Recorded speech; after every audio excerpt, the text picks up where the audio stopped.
Hello, and welcome everybody. I hope you're enjoying your holidays today, these times. We're going to go over the new Fortnite EULA terms of service, arbitration, and what to do about it. There's been some significant changes from the last Epic Games Fortnite EULA to today's current terms of service that was released as of yesterday. And you can see, where is it, right here. Let me pull it up. We've got arbitration opt-out notice that we either have to mail. We've got here, sorry about that. We've got here the latest in the arbitration opt-out. This is the form that we need to see, that we're going to see when we first log into the new Fortnite Season 7, going from 6-7.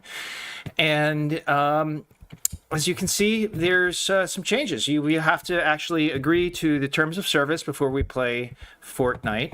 And, you know, that's fine. That's fine. It is the way that it is. And let's see here. I am getting this all set up here. So we've got episode 19, which is the Fortnite EULA arbitration opt-out form, and it's been updated to version 3 based upon the latest changes as of yesterday. And we've got that form right here under arbitration opt-out notice, and we're going to cover this form. We're going to cover the second form, which is exercising the right with changes to the binding individual arbitration section, which is you can't really opt out unless you have made some changes. And one of the reasons why our arbitration is a really important topic to talk about is because it doesn't just apply to video games. It applies to Discord. It applies to credit card companies retaining the right to reject forced arbitration clause in credit card contracts, as well as people are getting employed, and employers are basically providing contracts to their employees such that the employee is forced into arbitration unless they fill out one of these 30-day right to opt-out forms with headquarters. So it is actually important to understand that this is the direction that a lot of corporations are going with their contracts. Dollar General is one of them. Credit card companies and their credit cards is another one. I mean, are they even doing this with mortgages? I think that's another question that you have to actually be really careful about with buying a home. Is will they force us into binding individual arbitration regarding mortgages? But that all aside, we're not going to get into that just yet. We're going to focus on the Epic Games terms of service and what it says, the latest update for November 28th, 2025. Of course, they've changed over the new season. Everyone's probably playing right now. They're not really interested in videos like this, but I mean, hopefully there's people who are watching right now. I've got 5 people, which is pretty cool. And they've changed around some of the sections in their terms of service. The first one, of course, is they have moved some sections around. So the Section 12, what was Section 12, which was binding individual arbitration, is now Section 17. We also have Section 11. As you can see here, Section 11 is now Section 16, which has to do with governing law and the venue. And that's in and of itself, that's pretty interesting stuff. So we're going to go over this. The old Epic Games terms of service, which is their EULA for Fortnite, was about a year ago. It was December 18th, I think was when it was. And in those terms, it says You must note your notice must include your name, mailing address, and account name that you use while playing Fortnite, and state that you do not wish to resolve disputes with Epic through arbitration. To be effective, this notice must be postmarked or deposited within 30 days of the date on which you first accepted this agreement, unless a longer period is required by applicable law. So anytime they change the agreement, you have 30 days to opt out. Okay. The new binding individual arbitration is interesting because they don't say that anymore. They say, by sending written notice to Epic Games within 30 days of signing up for the licensed product for the first time.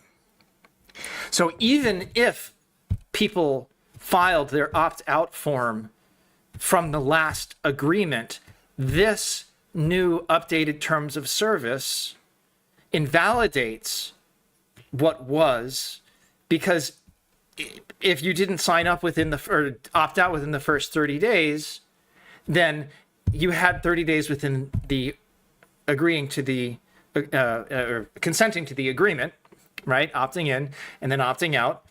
But this time they've changed that. Okay. And they've actually changed around some of the language so that if there is, like if by opting out of material change to the binding individual arbitration, you agree to arbitrate any dispute that arose prior to opting out in accordance with the language of the last version of the binding individual arbitration that you accepted. Okay. So they're now forcing us into arbitration if we didn't sign up within the first 30 days, which that is retrospective. Which is, this is an opt-out note. This opt-out notice is prospective. Okay. Which again, there's some weird legal distinction between those two. But we will go over the Fortnite version 3 form, the arbitration opt-out notice version 3. And this is a really important notice to file within 30 days, as well as when we make the material changes to the binding individual arbitration, we can actually reserve our right to opt out within the agreement rather than from the first time. And so this version 3, which by the way, the link is going to be in the description. I don't think it's in the description just yet because I wasn't that forward thinking about it, but it is in the Fortnite EULA arbitration opt-out form episode 19. I have updated that, and here on my blog you can see you can download the EULA arbitration opt-out forms for free, and they are printable. And you can just go over here and you click download the Fortnite PDF version 3, which is updated for the current version as of yesterday. Which is season 6 to 7. And there's also a Discord arbitration opt-out form. So every time Discord changes their end user license agreement terms of service, they also provide, they have in the past provided that you're allowed to opt out within the 30 days of the agreement to the terms of service. Okay, so this isn't just a Fortnite thing. This is like a lot of companies, a lot of game companies are doing this. Okay. And the reason why I know that is because I've looked them over. So here's this video, and which, by the way, this video is pretty funny. I don't know if you've seen it or not. I recommend that you watch it. It is a little bit outdated because the Fortnite EULA that this refers to is for 2023. And there have been 2 different versions since then. And as you can see, there's the Fortnite version 3 that you can download. There's also a common game opt-out form here, and there's also a Discord form. So we go over a couple of different games like Fortnite, Street Fighter 6, Baldur's Gate, Counter-Strike, Call of Duty, and we can actually see what they're doing in their EULA's terms of services. And there's also in one of the comments, which is a really big comment, and I'm sorry, and it is so long, but you can see here I've copied the excerpts from section 16 and 17A, and as well as the fact that they're trying to eliminate all class actions. And we'll see, there's some interesting things about that.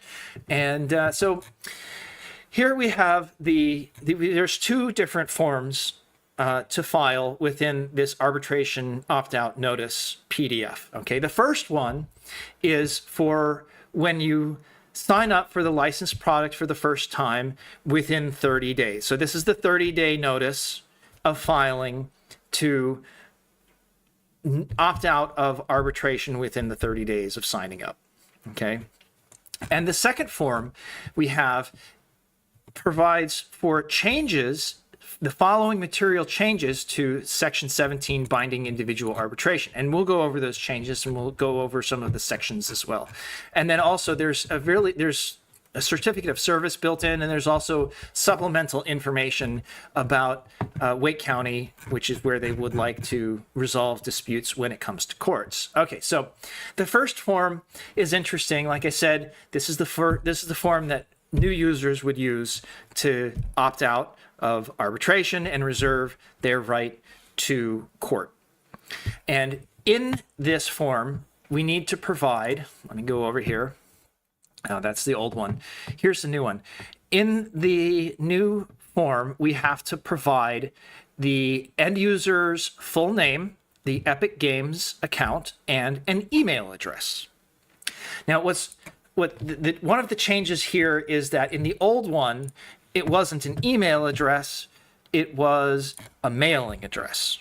Okay, so they've changed that. Okay, and that's fine. That's fine. I think that's a reasonable change. Because they would rather not have like that kind of information, because there's some liability about that. Anyway, so we provide the three pieces of information, including the fact that I do not wish to resolve disputes with Epic Games through arbitration, which is what they said they want us to do, right? You have to actually say that you are, in very clear statement that the end user wants to opt out of the binding individual arbitration. Okay, the second part, we'll get into that. That's the second form.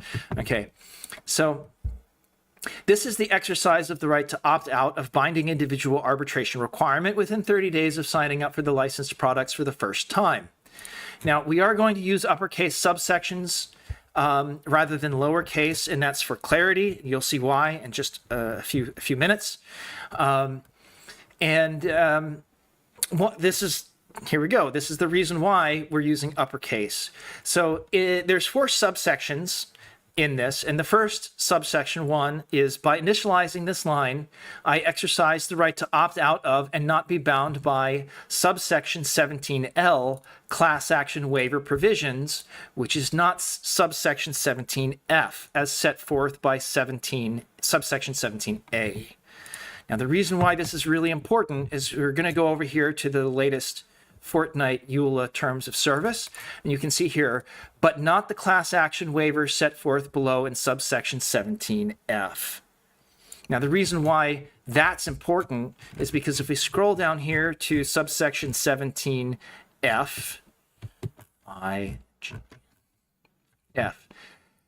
arbitration procedure and location, right? You can look through this.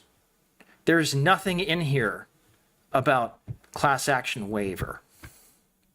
Okay, and they're trying to refer to that subsection F as the subsection for the class action waiver. Okay, which is not, there is no class action waiver in subsection 17F. If we scroll down a little bit further, in subsection L, okay, JKL, class action waiver, to the maximum extent permitted by law, in an individual capacity, shall not seek to bring, join, or participate in any class or representative action, collective or class-wide arbitration, okay, or consolidate or combine individual proceedings or permit another to do so without the expressed consent of all parties.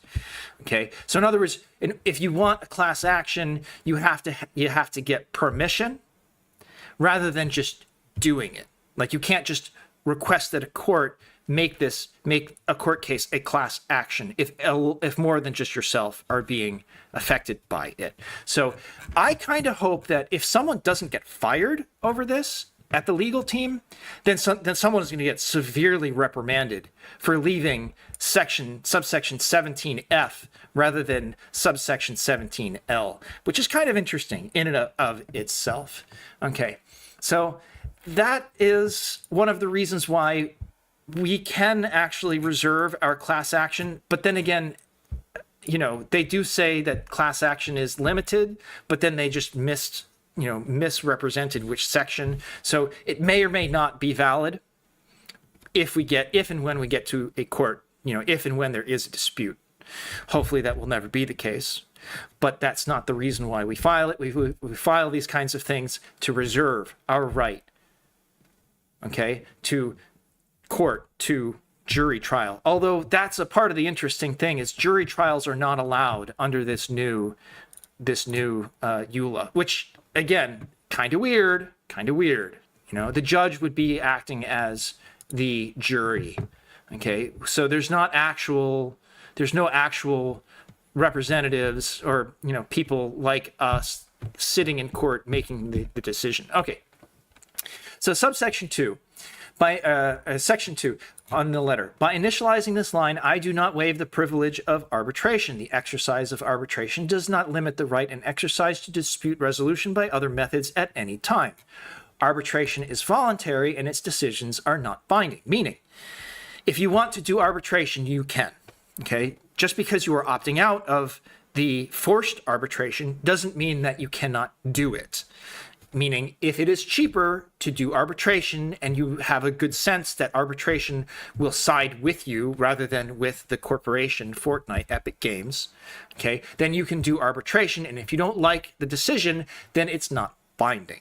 You can take them to court to reverse the arbitration. I think that's kind of important, but then again, it's not like, it's not critical that this section be signed, especially if you really just don't want arbitration, like ever, you don't need to sign this section 2. Section 3, by initializing this line, this full notice shall survive intact any and all EULA terms of service changes and updates and acts as the full notice of the same or similar in all future EULA updates and changes upon agreement until revoked by the end user in writing.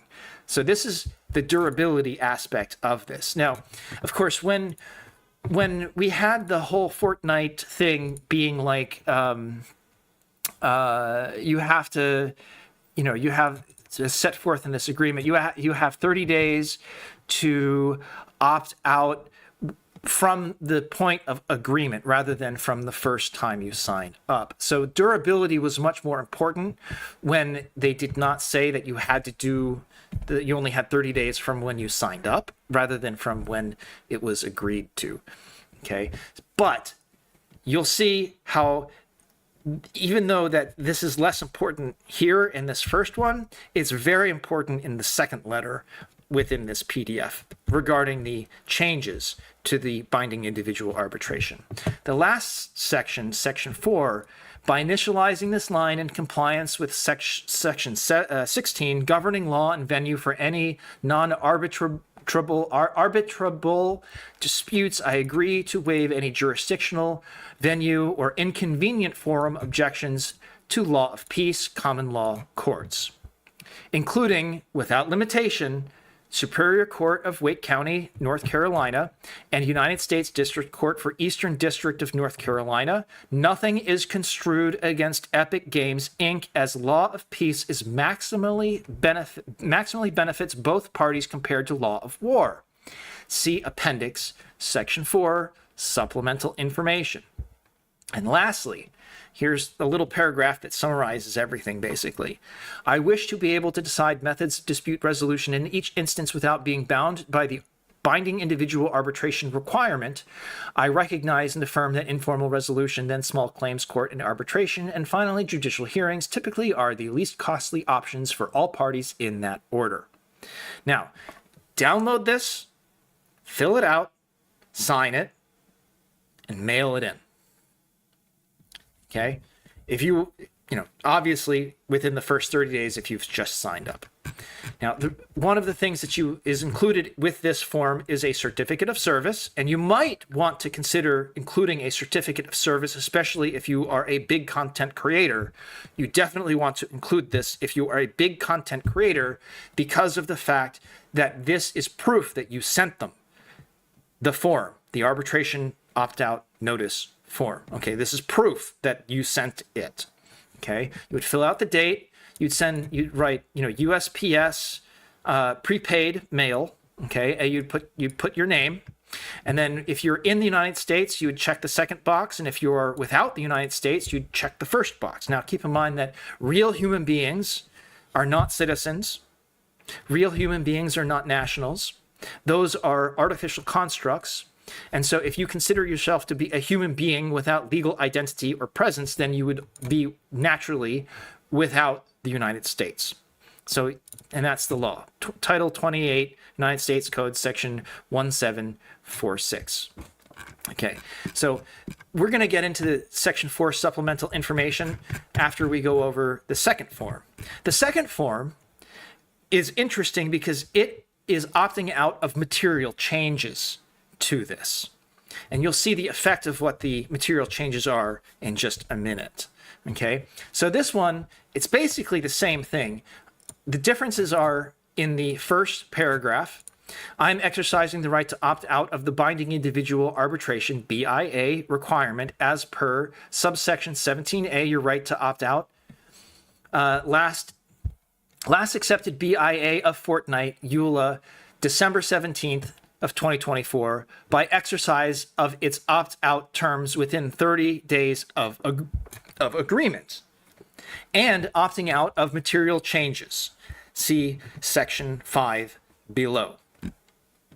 Okay, Section 5, this is the real difference between the first form and the second form. The second form is what I consider to be more interesting than the first form because it actually materially changes the binding individual arbitration terms.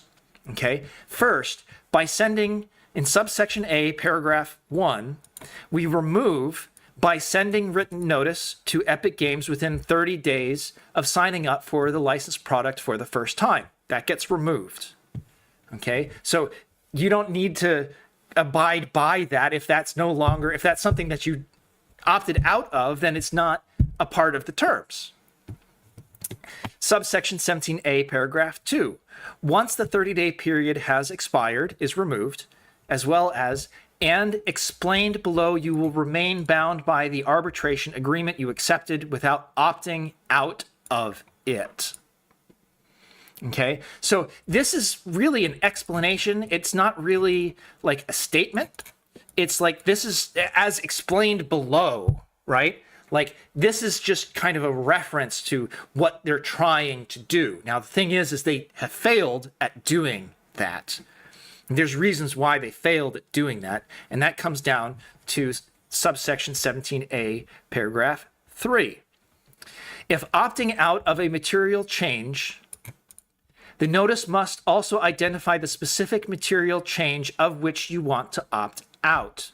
Now, I'm opting out of that section that says that it has to be specific, while at the same time being specific, right? So I'm using it, I'm applying it, but no longer necessarily required to follow it. Okay, and that's the reason why that's important, which of course goes with the whole durability thing above, right? So the next part is we're also opting out of is further, an opt-out notice is prospective only and does not revoke or otherwise affect any previous agreement to the binding individual arbitration requirement. Okay, which is, wow. By opting out of a material change to the binding individual arbitration, you agree to arbitrate any dispute that arose prior to the opt-out in accordance with the language of the last version of the binding individual arbitration that you accepted. Now, keep in mind that binding individual arbitration that was accepted can be accepted by opting out, and that the binding individual arbitration is not the same thing as the binding individual arbitration requirement. Okay, note the last word, requirement. Okay, so note the binding individual arbitration requirement is not the same as binding individual arbitration. Binding individual arbitration refers to the full terms of service section 17. Okay, the former, the requirement, is in subsections and sentences therein of the terms contained in the latter, the full Section 17 of the Terms of Service. Okay. Now, there is a little thing in here that says like the opt-out. It says like prior to the opt-out, right?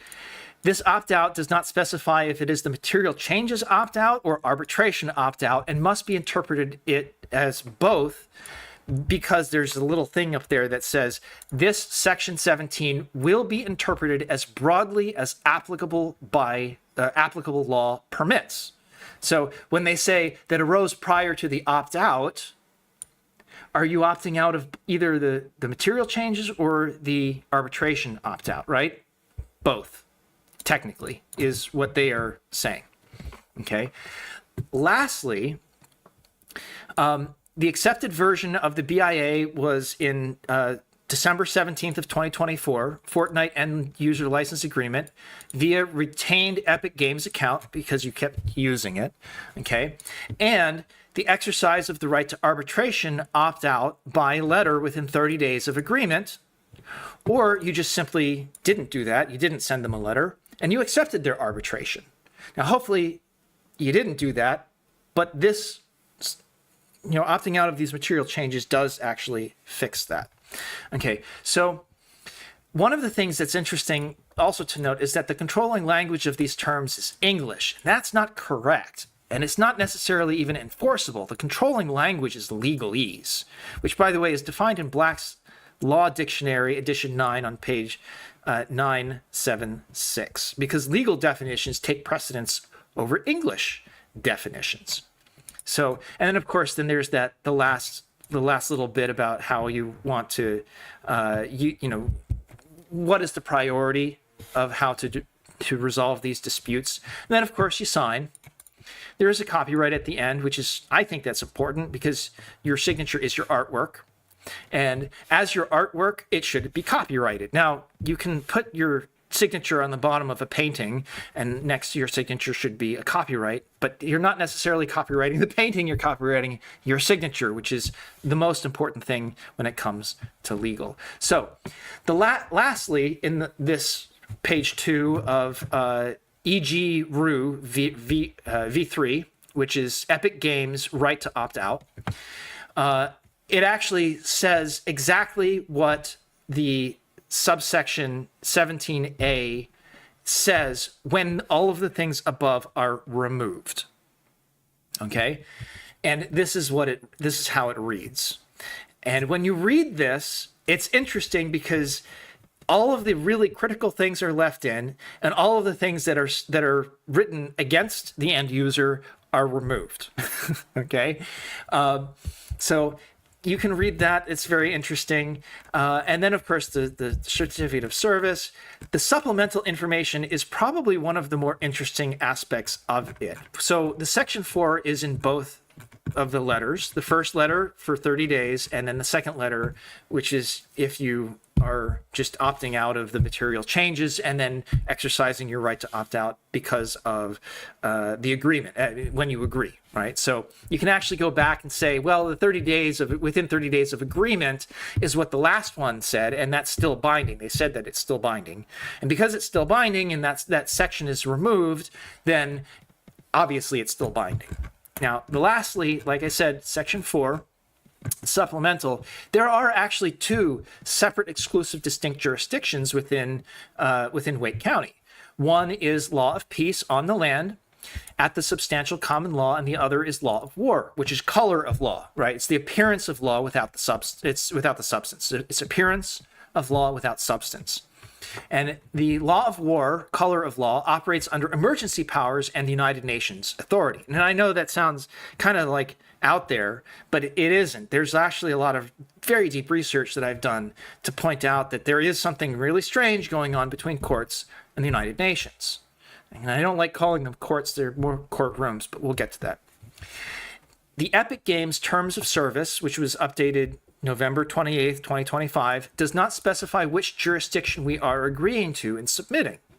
The law of peace jurisdiction in and of Wake County exists prior to and outside any law or regulation which could provide the language of a contract be construed against the drafter. That is actual language in their in their Epic Games thing up here, right? So subsection 16, okay? So you can't construe things against Epic Games, and law of peace is not construed against anyone. Only law of war is. These military courtrooms are construed against basically everyone except attorneys who are officers of the court. Okay, so specifically, clarifying and ensuring the law of peace exclusive jurisdiction for Wake County is not and cannot be construed against the terms drafter, because it maximally benefits both parties except for the attorneys, which are officers of the court of the parties. There is this really interesting thing that allows them to use law of war, and there is proof that they're using law of war against us in the courtroom. And the first is Title 18, United States Code, Section 1001, which is the False Statement Accountability Act. And it permits attorneys to otherwise unlawfully misrepresent a gold and yellow fringe flag law of war military courtroom as a legitimate local law of peace court. Now, Title 18 United States Code Section 1001, False Statement Accountability Act, basically says that you're not allowed to lie. Okay, you can't lie to the government. You're not allowed to lie to officers. You're not allowed to lie, basically, to anyone, or materially misrepresent things. Okay, specifically, you're not allowed to do so with Congress. You can't just lie to Congress. Like when people are being brought in front of Congress, they're not allowed to lie. Now, there's other situations too, but what's interesting is there is an exception for courtrooms in 18 United States Code Section 1001. And what's kind of ridiculous about that is anyone that is party to a courtroom, so judges, attorneys, both for the defendant and the plaintiff, as well as the people they're representing, as well as the court clerk, as well as the court recorder, as well as the judge of record, right? They're different than the actual judge. Everyone is allowed to lie to each other about anything. Like that's what 18 United States Code Section 1001 allows, which is bonkers, like the fact that the entire courtroom is legally allowed to lie. Okay. And I think that is one of the things that the attorneys for Epic Games are banking on, is that they're not telling us the truth. They're misleading us by omission, right? They're not telling us that Wake County is a military courtroom. So the proof that Wake County Superior Court is a military tribunal is right here. So we have Wake County Superior Court proof. Here is a picture of the now retired Superior Court of Wake County Judge Donald Stevens, in all uppercase, provides a picture, beside a picture of a United States Department of Defense JAG military tribunal courtroom. And I'll have you note, they both use the same golden yellow fringe flags, okay, which is defined by Army Regulation 840-10, Section 2-3, Part B and C4 as military courtrooms. See below. The term courtroom, otherwise known as a tribunal, is not legally the same as a court. Okay, what we call court, that would be like the name of the business. Okay, and the business can have any name at all. Okay, and if a business is named, like, I don't know, 13th District Court, that's the corporate name. Okay, that doesn't mean that it is a court. McDonald's doesn't mean that they're actually selling McDonald's, like the actual meat of McDonald's. You know what I mean? Like it's not the name of a corporation does not specify that that's what they are or what they do. Now they can, but that's not always the case.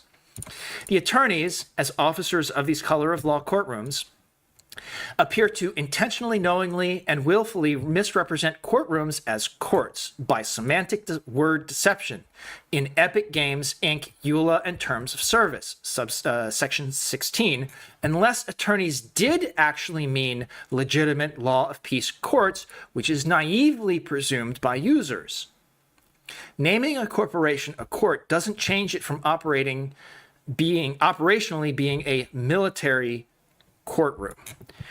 The use of the gold and yellow fringe flag reflects Senate Report 93-549 and aligns with the Trading with the Enemy Act and subsequent amendments in Paris Peace Treaty, PPT, of 1947, Italia, Article 78, subsection 9A, effectively making everyone into an enemy of the state by both perpetual national emergencies and redefining U.S. citizens or U.S. nationals into meaning UN, United Nations nationals.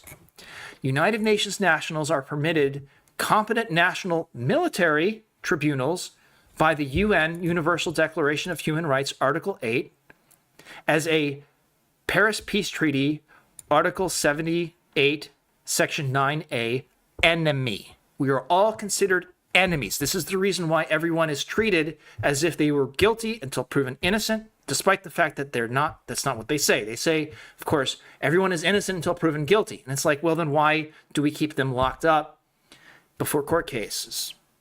Other than they're dangerous. And even then, the people who are dangerous, just keep an eye on them. Put a tracker on them. Whatever. There's some reasons why we can say that that we have guilty until proven innocent under the current system of law of war. Okay, law of war is guilty until proven innocent. That's just how the military works, and we are all military enemies. So this is how typical courtrooms operate with a gold and yellow fringe flag, even in our own local neighborhood. Okay, and this is important to note, which is that there is no relationship of this form and information to any anti-government groups. This is not sovereign citizen. This is not a movement. There's no movement here. There's no sovereign citizens movement. There's nothing related to that. There's no sovereign citizen activity in relationship to this. This is just simply, this is what the legalese is. This is what the contract says. This is what we are doing. Reality cannot be construed or labeled or dismissed as anti-government, and then boom, it's no longer valid. But so it is valid. That's what I'm saying. In relation to the two pictures of the courtrooms above, appendix, page 1, there is only regulation defining the gold and yellow fringe on a U.S. flag in a court. So here's Army Regulation 840-10, Section 2-3, sizes and occasions for display. National flags listed below are for indoor display and for use in ceremonies and parades. For these purposes, the flag of the United States will be of rayon banner, cloth, or heavyweight nylon, trimmed on all three sides with gold and yellow fringe, 2.5 inches wide. This is the only regulation that specifies what a gold fringe is and where to use it and why. This is it. Anyone that says that, it doesn't have any meaning, point them to this.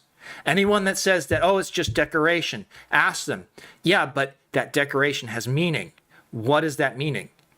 And when people say, it's just decoration, it has no other meaning, they're trying to say that it's for ceremonies and parades, so it's heraldic, it doesn't have meaning. But here's the thing. Indoor display is different than ceremonies and parades and just decoration. Indoor display, Part C. The flag of the United States is authorized for indoor display for each. Part 4, military courtroom. That is every local court. Now, there are some exceptions where they don't use a gold fringe on their flag, but they're very rare. And I've seen places where they don't use a gold fringe. And in that instance, it may actually be that they are not military courtrooms in that state or in that county. But every federal courtroom uses a gold fringe on their flag, and for good reason. At the federal level, they are engaged in war against the people authorized by the United Nations. Okay, the United Nations Universal Declaration of Human Rights is called the International Bill of Rights for a reason. And the International Bill of Rights, the UN UDHR, is not a document of human rights. It's a document of human slavery. And I have an article on my blog that relates to that. Okay, you can see right over here. UN Declaration of Human Rights, the definitive global constitution of human slavery. Okay, and there are some references at the bottom. Of course, there's a nice little QR code. There's the actual terms of service. There's a link to the Army Regulation 84010 in a PDF form. Senate Report 93-549, right? That's a PDF. By the way, that is really interesting because it says that the United States is operating under national emergencies since 1933, right? Like there was a banking emergency in 1933, and there have been multiple states of emergency that have been stacked on top of each other, and they were supposed to tear that down, but the president, every president, including the current president and the last president, even like Biden, Trump, they have renewed the national emergencies based upon this to continue the law of war jurisdiction of their corporation, of the courts. Okay, there's a link here to the False Statements Accountability Act, 18 United States Code Section 1001. There's some information about Trading with the Enemy Act and amendments and the problems with it. Here is a link to the Paris Peace Treaty, which, like I said, Article 78, Section 9A, defines what a UN national is, since 1947, mind you. Okay, there's also a link to the United Nations Declaration of Human Rights, Article 8, okay, Universal Declaration of Human Rights. And then there's also, and this is not discussed in here, but it affirms what I've been saying, and that the Army does actually know that United Nations nationals do exist, that they are a thing, that it is known about. Keep in mind, this is 1979, is the Law of Peace pamphlet, Volume 1, Department of Army. And in this document, they specifically talk about what a UN national is and how it is called forth in an actual court case as a third nationality besides Italian and American. Which kind of blows my mind that this has been known about by the U.S. military since at least 1979, okay? And that no one is talking about this. I mean, I guess I'm talking about it now.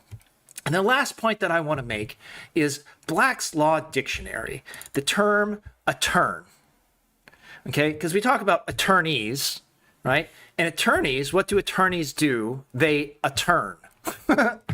Just wait till you see what attorn actually means. Okay, here in Black's Law Dictionary, the Law Dictionary, okay, it's online. Attorn means to transfer or turn over to another. And what attorneys are doing is they're transferring or turning over you to the court. They're turning over you to the government as their property. So you are being converted into property, which, by the way, that's human slavery. Okay, so they're literally transferring and turning over you, the defendant, to the court and the government. Now, you could say, well, that's just feudal law. Yeah, well, it's what they're doing right now, too. Okay? To consent to the transfer of a rent or reversion, okay, in modern law. So you're transferring things, right? A tenant is said to attorn when he agrees to become a tenant of the person to whom the reversion has been granted, okay? A tenant of the person. How are you a tenant of a person? Not a tenant of a place, but a tenant of a person. Okay, a tenant of a person That sounds like slavery, doesn't it? Like you're under their control. Okay, that being said, I just wanted to close that out, and I wanted to show you, this is the old video that documents the Fortnite EULA from 2013. It's a little bit outdated. I highly recommend that you watch it. It is funny, and there are some relevant parts of it, and check it out. All right, well, with that being said, I hope everyone has a great night.